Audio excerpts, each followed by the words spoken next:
Buenas noches.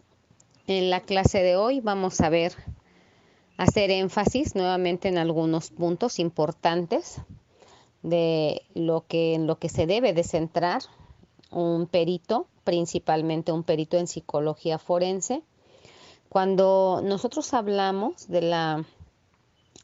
las áreas forenses, de las diferentes áreas en donde se requiere de expertos que realicen peritajes que apoyen a todo este proceso de investigación, cuando se requiere que se integren forenses para que puedan auxiliar a la justicia, se requiere de características muy específicas. Características en donde la persona que elabora y que participa en este tipo de estudios, de informes, de peritajes, tienen que cumplir con ciertos requerimientos que son necesarios para que se pueda tener este nombre de lo que sería ser llamado perito, que significa esta parte de ser un experto en el área en la cual uno finalmente se maneja.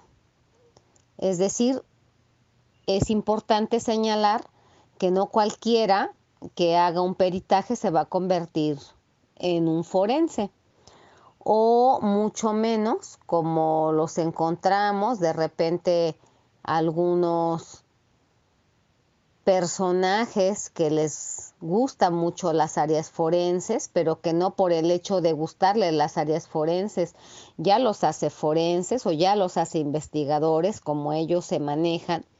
Cuando hablamos de las áreas forenses, hablamos de mucha responsabilidad, de mucha ética y sobre todo de mucho conocimiento constante que nos permitan poder ir allegándonos a las teorías más nuevas que se hayan planteado, que den sustento al trabajo que nosotros vamos a estar realizando.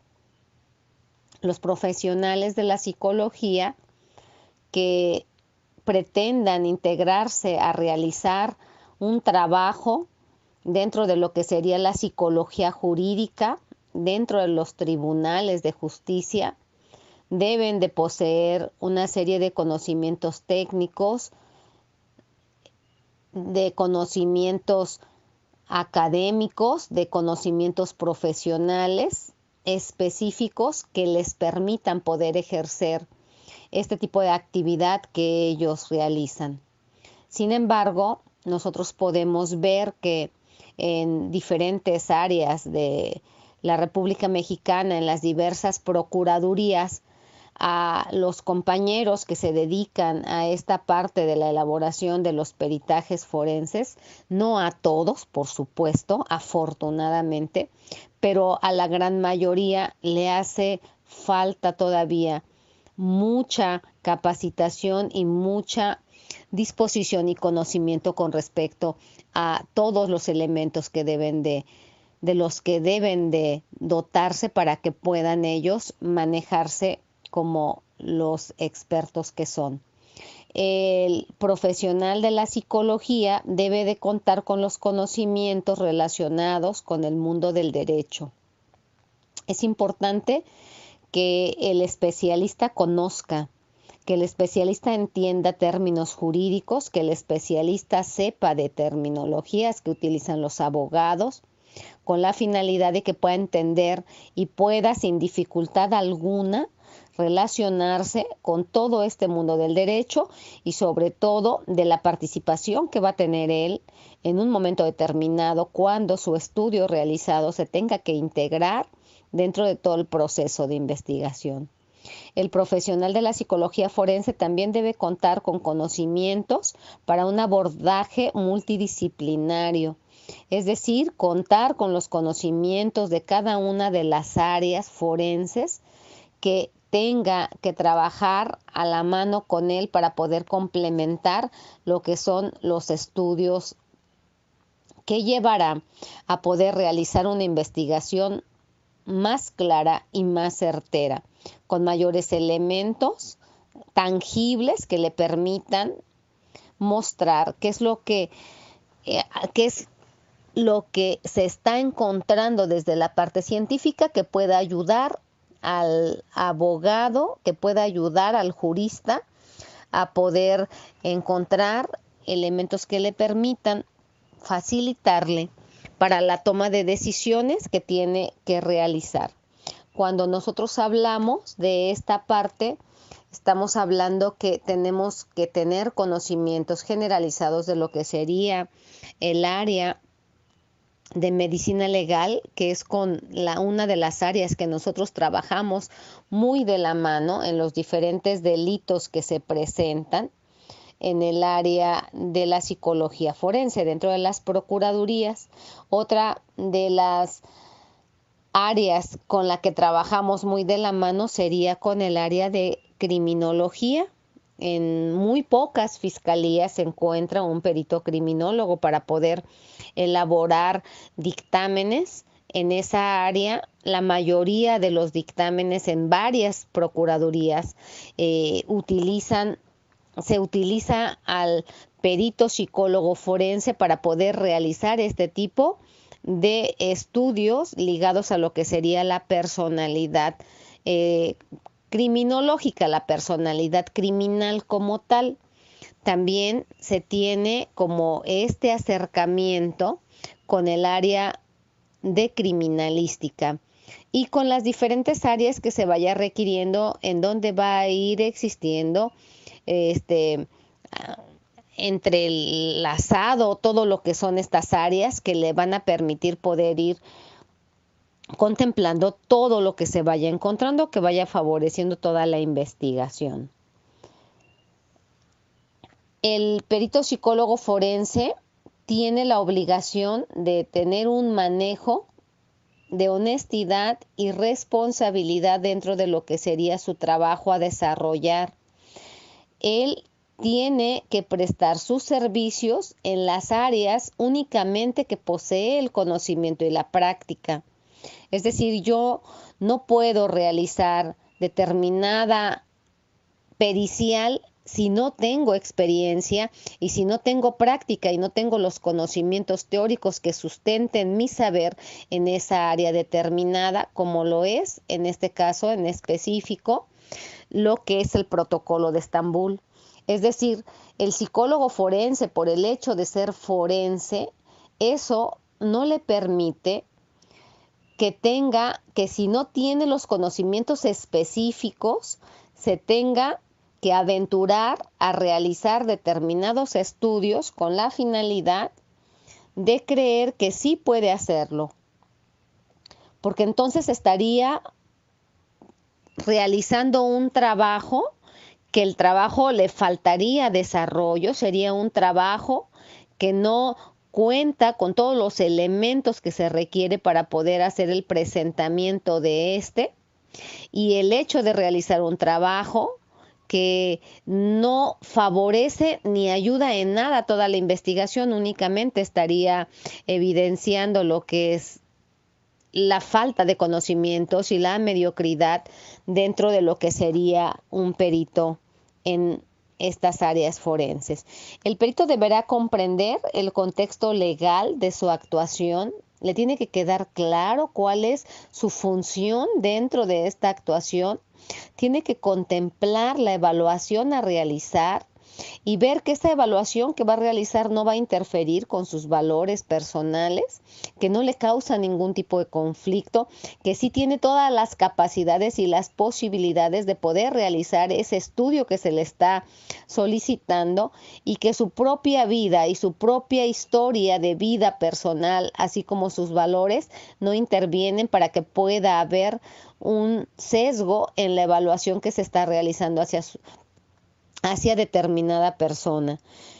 El especialista deberá informar al solicitante sus alcances, sus limitaciones, el no secreto profesional que se debiera de manejar dentro de lo que es la psicología clínica, como ya lo habíamos comentado en la sesión pasada, que si bien es cierto, buscará limitarse y cuidar un poco la información que le fue otorgada, la realidad es que en estas evaluaciones forenses no siempre se puede guardar el secreto profesional, porque todas las áreas que participan dentro de la investigación tienen la misma oportunidad de poder revisar y de poder escuchar y de poder interrogar y de poderle preguntar al especialista psicólogo forense con respecto a la persona que se encuentra involucrada dentro de lo que es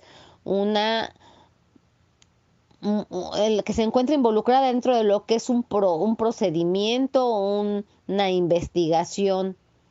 Cuando se habla de este especialista, de sus alcances y de sus limitaciones, se dice que a pesar de que haya las partes específicas, que en este caso puede ser una parte privada, el hecho de la remuneración obtenida no debe alterar sus resultados. Es importante que cuando nosotros estemos trabajando de manera particular en estos protocolos de Estambul o en cualquier otro tipo de delitos, tengamos que trabajar de la manera más profesional posible e independientemente que se nos haya pagado por un dictamen, este pago no tiene que alterar los resultados. Lo que comúnmente nosotros realizamos con el doctor Eduardo, que es con quien estamos trabajando esta parte de Estambul, le decimos al abogado que le pregunte de manera minuciosa si efectivamente su cliente fue torturado o él nada más supone que fue torturado. Y en esta parte en donde ya le conste que efectivamente fue torturado, para nosotros va a haber mucho más facilidad de encontrar los indicadores que en el caso en donde nada más él suponga que fue torturado o lo haya vivido como tortura, todo lo que es la parte del uso irracional de la fuerza, pero que no haya tortura como tal, que pudiera ser que eso lo esté llevando a alterar sus resultados. El perito psicólogo forense rechazará trabajos donde haya amistad o haya enemistad. No puede trabajar cuando la víctima o el victimario o la persona a quien tenga que evaluar sea su familia, o que tenga algún conocimiento o una relación de afectos con la persona a la que haya que evaluar. O asimismo, no solamente la relación de afectos puede interferir en que no se trabaje con la objetividad que se necesita y que esa objetividad se puede perder cuando nosotros tenemos una enemistad o la persona a la que vamos a evaluar es una persona que no hacemos clic con ella, que no nos cae bien, y en el momento en que la persona no nos cae bien o que nos falta la parte empática, haber realizado esta situación que le llaman contratransferencia desde la perspectiva clínica, si nosotros no logramos hacer esa contratransferencia y poder entablar una relación de identificación, difícilmente se puede llegar a resultados precisos. Es por eso que, al igual que en muchas de las áreas, estaríamos señalando que en donde hay una relación parental o de amistad, se debe de evitar realizar este tipo de trabajos. Dentro de las actuaciones psicológicas forenses, el perito tiene que informar a las partes solicitantes, independientemente de quién sean las partes solicitantes, Ministerio Público, la mayoría de las veces, abogado defensor de oficio, abogado defensor particular, alguna institución. Se tiene que informar las limitaciones, decíamos hace un momento, que existe con respecto a la confidencialidad. En el área forense, si bien es cierto que se tiene que trabajar y tener cuidado del resguardo de manera minuciosa y responsable de la información obtenida, También es cierto que al encontrarse dentro de un proceso de investigación, la confidencialidad difícilmente se puede preservar. Es decir, se tendrá que tener cuidado a la forma en que se maneja la información, pero evitar que todas las partes que se encuentran involucradas puedan tener acceso a ella, eso sería poco posible. El perito debe de actualizarse de manera constante con respecto a sus conocimientos científicos, en aquellas áreas en las que se considera competente. Ya está trabajando, ya está realizando sus propios trabajos, sus propios estudios, y entonces luego ahora tendrá que estarse capacitando de manera constante para poder siempre contar con la mejor formación y evitar equivocaciones.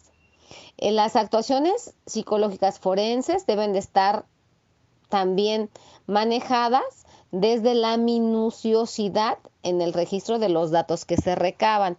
Estos datos que se recaban se archivan en un expediente clínico que se mantiene dentro de la oficina mientras dure todo lo que es la investigación en la cual la persona que se está evaluando se encuentra inmersa. Esta parte de los datos recabados se tiene que tener por si algún momento determinado nos hacen la solicitud de en dónde se encuentran los datos que nosotros utilizamos para poder realizar los estudios correspondientes. Sin embargo, cuando hablamos de esta minuciosidad, quiere decir también que si el dato no se recabó, que a pesar de que nosotros hayamos hecho una entrevista lo más completa posible, si hubiese un dato que no se hubiese recabado, estaríamos hablando que no lo podemos inventar. Simplemente se le pone en el estudio que no se recabó. El psicólogo forense deberá no dejarse influenciar por algunas de las partes. Es muy común que dentro de estos procesos de evaluación lleguen las partes a descargarse, decimos nosotros de manera coloquial, es decir, llegan a quejarse y a que nosotros las tengamos que escuchar. O en muchas de las ocasiones, la parte de dejarse influenciar a lo mejor no es por alguna de las partes, sino que es por parte del Ministerio Público, del abogado, que son los que están solicitando las evaluaciones y que a partir de ir y platicarle al perito cómo se encuentra la situación, a partir de este conocimiento extra de lo que se está manejando desde la parte jurídica, en algún momento determinado puede influir en la toma de decisiones o de elaboración con respecto al estudio realizado, lo cual no debiera de ser. No se deberá realizar consideraciones ni valoraciones sobre un sujeto no valorado. Nosotros no podemos trabajar con una persona que no haya sido evaluada o valorada. No se puede hacer un dictamen, un diagnóstico forense cuando la persona no se encuentra presente o no se tuvo acceso a una valoración de forma directa con el sujeto de quien se está realizando la opinión consistente. Nosotros podemos realizar opiniones técnicas profesionales que versan no en la conducta de la persona, porque nosotros no la tuvimos a la mano, sino que versan en la forma y en la metodología en que realiza el perito su trabajo.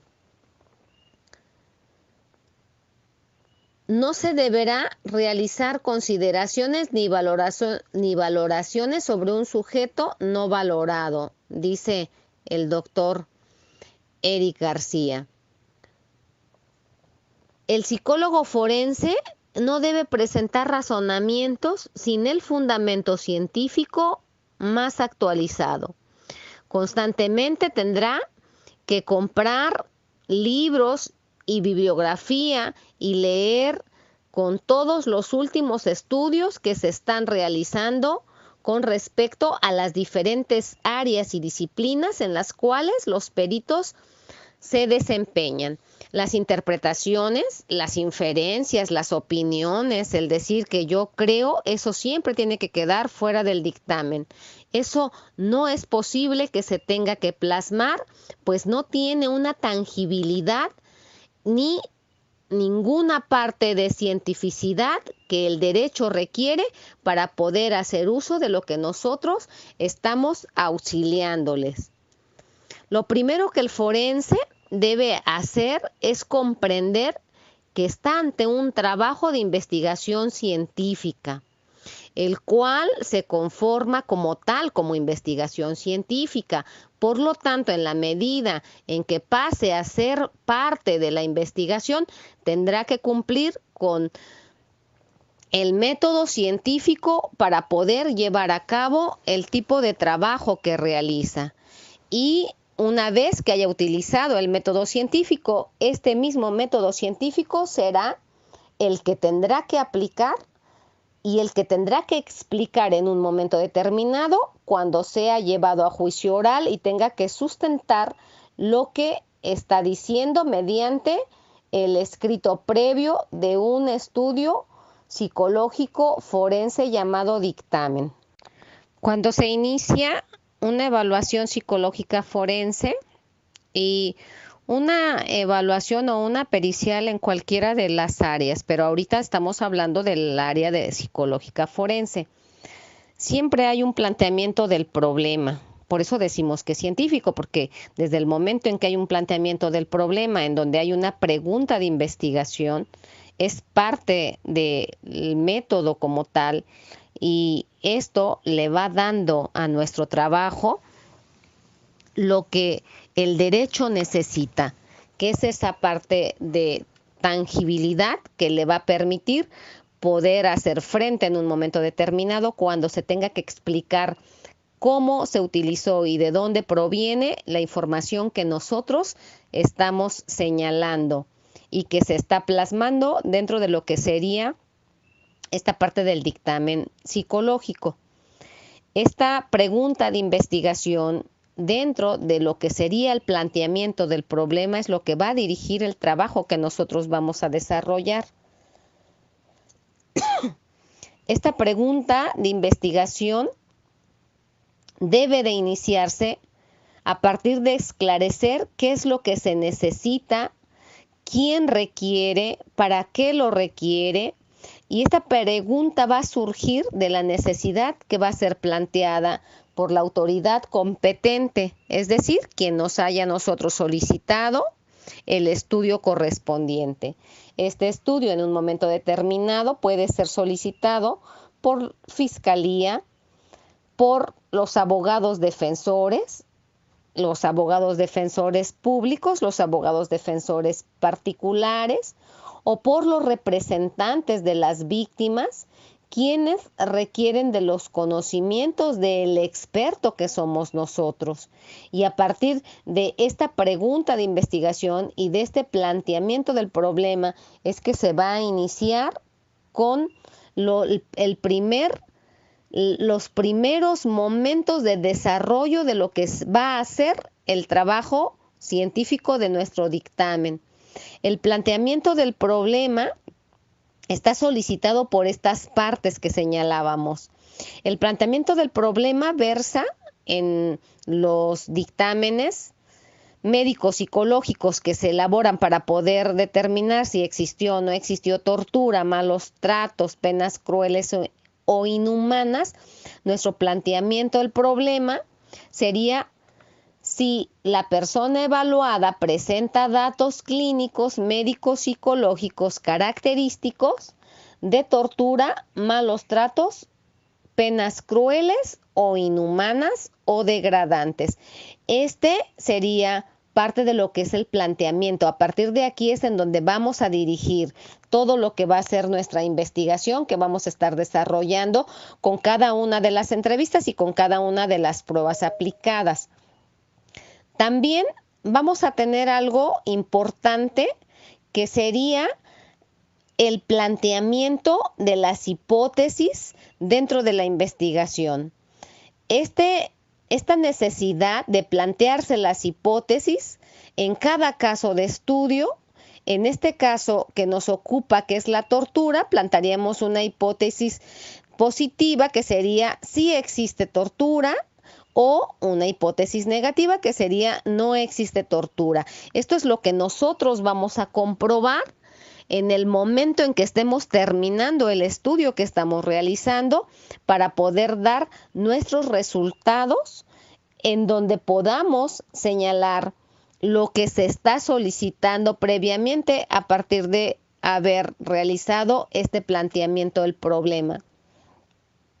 Cuando nosotros empezamos a escuchar la historia de la persona que estamos evaluando y que nos está contando cómo fue que lo detuvieron, las formas en donde lo detuvieron, en donde los tiempos, el vehículo que tomaron, cómo lo subieron, si lo aislaron, si lo golpearon, si lo pusieron boca abajo, si lo lastimaron. Todo este proceso desde el momento en que es privado de la libertad y todo lo que va vivenciando la persona víctima, que es la que nosotros vamos a evaluar para poder señalar si existió o no existió tortura, esto es principalmente lo que sería llamado en el ámbito metodológico la descripción del problema de investigación. Nosotros estamos describiendo punto por punto, así lo solicita la pericial de protocolo de Estambul, que se señale paso a paso y lugar y forma en que fue sometido y en que fue lastimado. Eso sería la descripción del problema de investigación que va a reforzar nuestro objetivo y nuestro planteamiento del problema. Dentro del trabajo psicológico forense también tenemos un marco teórico. El marco teórico que nosotros debemos utilizar tiene que ser un marco teórico vigente, un marco teórico que nos ayude a dar sustento a lo que nosotros estamos diciendo, porque si bien es cierto que nosotros estamos realizando investigación y que nosotros estamos encontrando datos nuevos que señalen y que nos digan cómo se encuentra el sujeto que se está evaluando en estos momentos, también es cierto que tiene que haber un marco teórico que le dé soporte a todo esto que nosotros estamos señalando.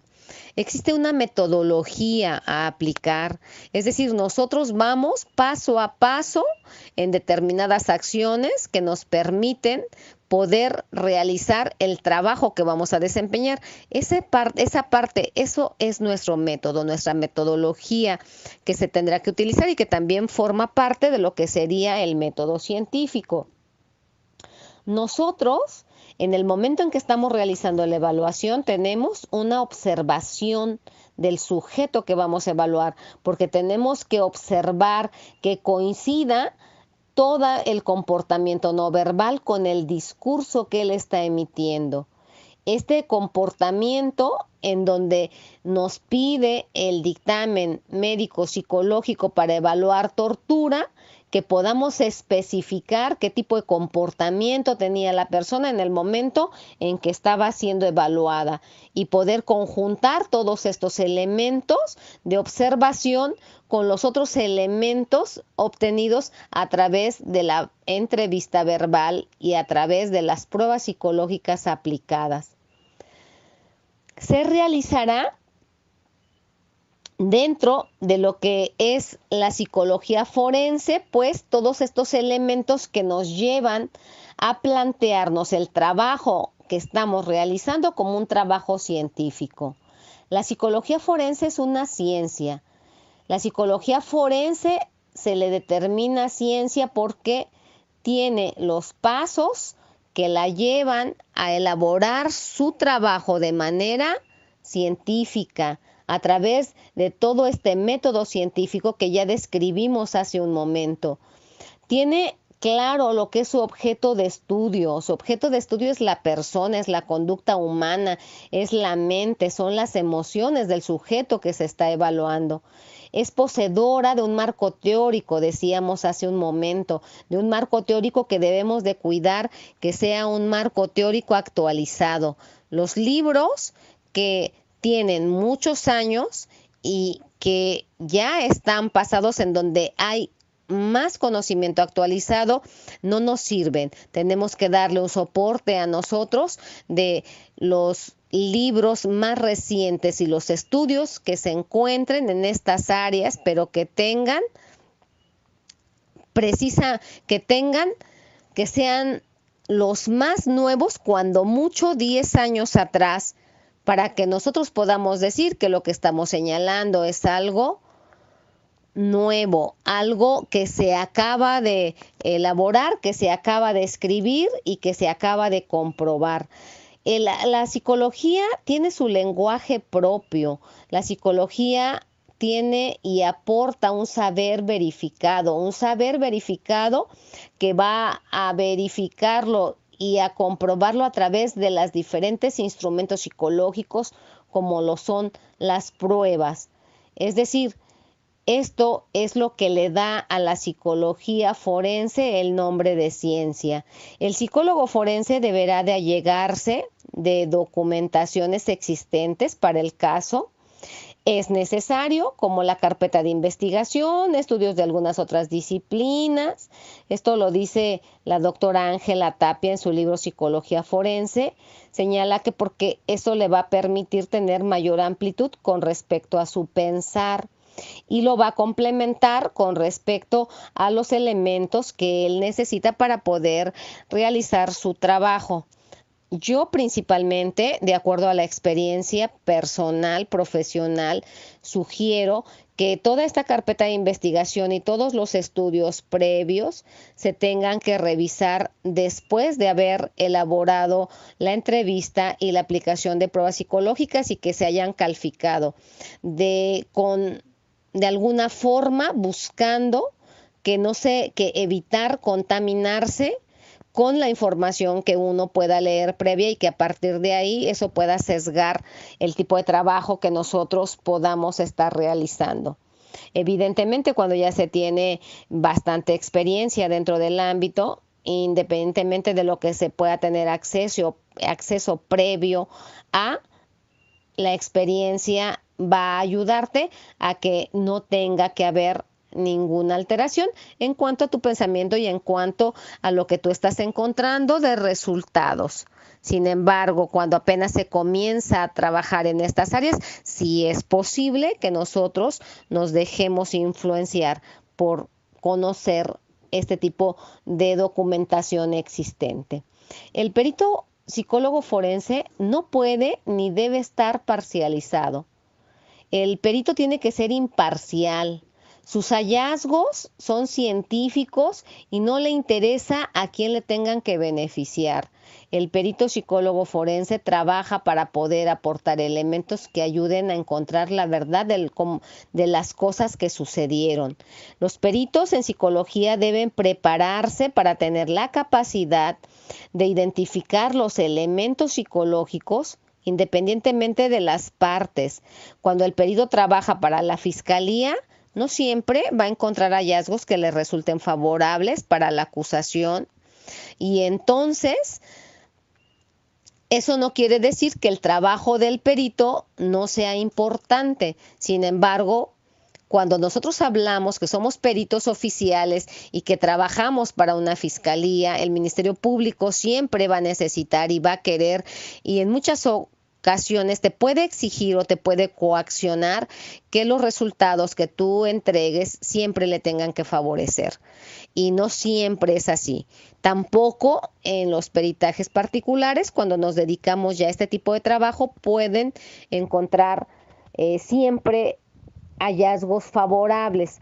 En el caso de Protocolo de Estambul, nosotros que trabajamos la parte particular, siempre señalamos al abogado que nos contrata para realizar este tipo de estudios, le preguntamos que debe él cuestionar antes de que nosotros lleguemos a hacer la evaluación a su cliente y preguntarle si de verdad fue torturado para poder nosotros para que tengamos mayores probabilidades y mayores certezas de que podemos encontrar un estudio positivo. Sin embargo, cuando eso no sucede y nosotros nos trasladamos a los lugares en donde se nos solicita que tengamos que realizar la evaluación correspondiente, después de realizada la evaluación, después de analizada la información, podemos y hemos encontrado casos en donde las personas no sufrieron ningún tipo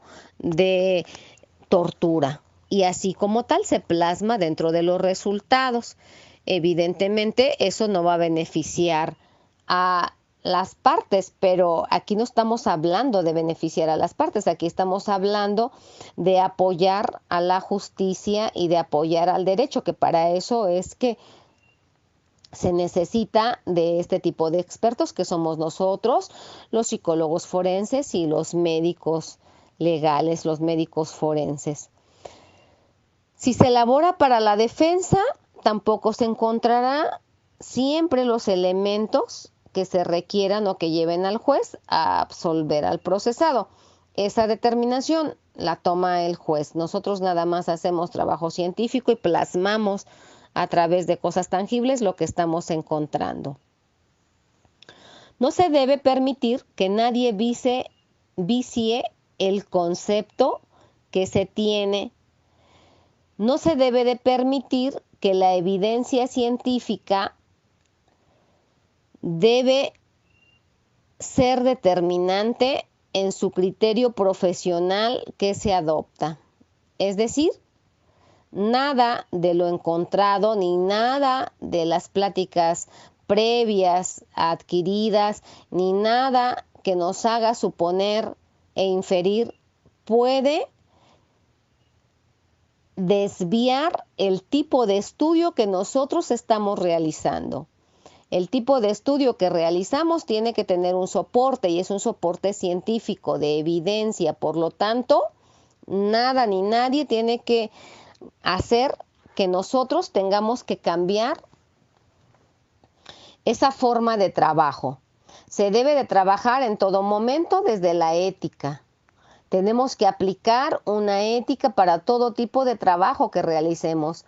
Esa ética tiene que aplicarse tanto para el imputado como para las víctimas. Esa parte se convierte en fundamental.